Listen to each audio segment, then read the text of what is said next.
Rivoyat qilishlaricha, dunyoga kelishga hozirlanayotgan chaqaloq Tangri taolodan so'radi: Allohim, meni dunyoga keltirishing haqida aytishdi. Ammo u yerda qanday yashayman?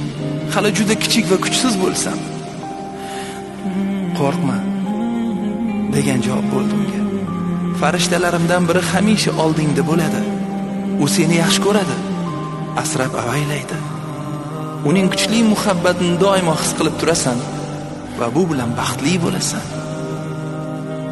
Lekin insonlar menga gapirishsa, ularni qanday tushunaman? Axir tillarini bilmayman-ku. Yoningdagi farishtang senga dunyodagi eng go'zal va yoqimli so'zlarni sabr, toqat, muhabbat ila o'rgatadi. Agar sen bilan gaplashishni istasam-chi, unda nima qilaman?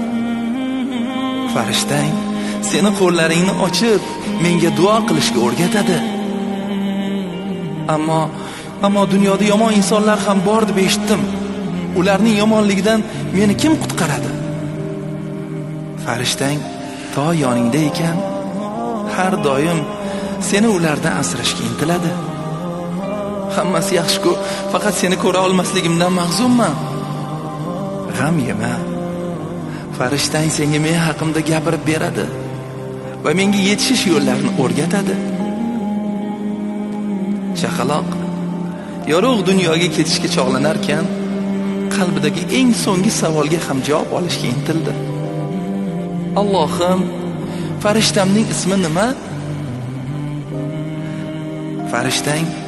Farishtang ismini bilishing shart emas. Sen uni onajon deb chaqirasan.